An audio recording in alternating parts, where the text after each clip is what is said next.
texto del profesor alemán Karl Levenstein, que está dentro del libro Teoría de la Constitución, editado por Editorial Ariel ya también hace una buena cantidad de años.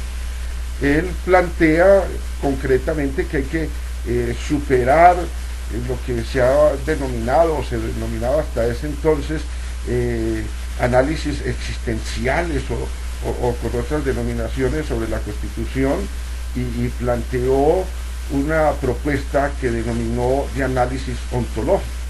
De acuerdo a ella, pues las constituciones podrían ser diferenciadas entre aquellas que tienen un carácter verdaderamente normativo, que corresponden al proceso político tal como él se da en un país determinado, en un momento determinado, ¿no? Las constituciones nominales, y una tercera clasificación que sería la de las constituciones semánticas.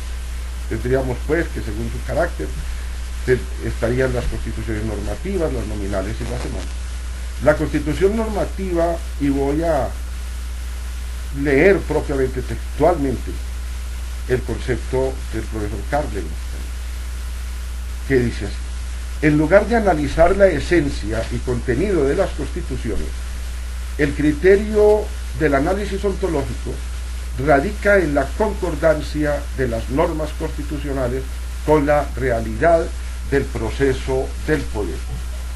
Su punto de partida es la tesis de que una constitución escrita no funciona por sí misma una vez que haya sido adoptada por el pueblo, sino que una constitución es lo que los detentadores y los destinatarios del poder hacen de ella en la práctica. Es una amplia medida la cuestión fundamental sobre si se hará realidad la conformación específica del poder prevista constitucionalmente, y ello depende del medio social y político donde la Constitución tiene que valer. Cuando se implanta sin una previa educación política una democracia constitucional plenamente articulada en un Estado recién liberado de la autocracia tradicional o de la tutela colonial, es casi un milagro si toma raíces inmediatamente. Para que una constitución sea viva, continúa el profesor Levenstein, debe ser por lo tanto efectivamente vivida por los destinatarios y detentadores del poder, necesitando un ambiente nacional favorable para su realización. La tradición autocrática en el proceso gubernamental tendrá que haberse perdido lo suficiente entre los gobernantes y los gobernados para que el Estado constitucional tenga un first chance de éxito. Para que una constitución sea viva, no es suficiente que sea válida en el sentido jurídico. Para ser real y efectiva, la Constitución tendrá que ser observada lealmente por todos los interesados y tendrá que estar integrada en la sociedad y ésta en ella. La Constitución y la comunidad habrán tenido que pasar por una simbiosis. Solamente en este caso cabe hablar de una Constitución normativa. Sus normas dominan el proceso político, o a la inversa. El proceso del poder se adapta a las normas de la Constitución y se somete a ellas. Para usar una expresión de la vida diaria, la Constitución es como un traje que sienta bien y que se lleva realmente. Ahora seguiremos con los planteamientos acerca de la Constitución nominal tal como nos lo ofrece el profesor Karl Levenstein en el texto ya. La Constitución nominal. El carácter normativo de una Constitución no debe ser tomado como un hecho dado y sobreentendido, sino que cada caso deberá ser confirmado por la práctica.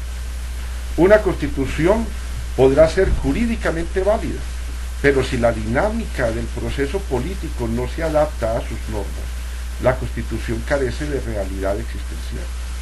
En este caso cabe calificar a dicha Constitución de nominal, Esta situación no deberá, sin embargo, ser confundida con la conocida manifestación de una práctica constitucional diferente del texto constitucional.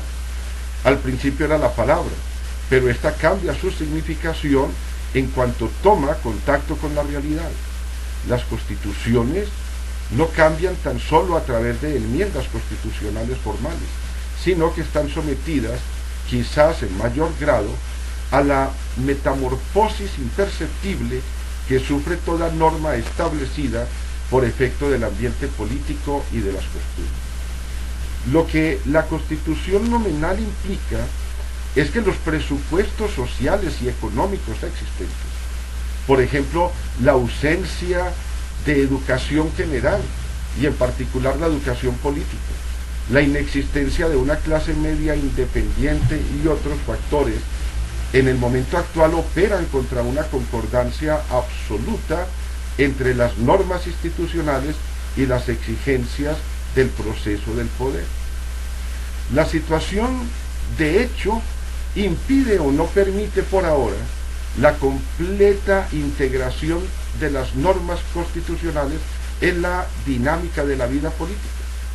Probablemente la decisión política que condujo a promulgar la Constitución o este tipo de Constitución fue prematura. La esperanza, sin embargo, persiste, dada la buena voluntad de los detentadores y de los destinatarios del poder, que tarde que temprano la realidad del proceso del poder político corresponderá al modelo establecido en la Constitución. La función primaria de la Constitución nominal es educativa.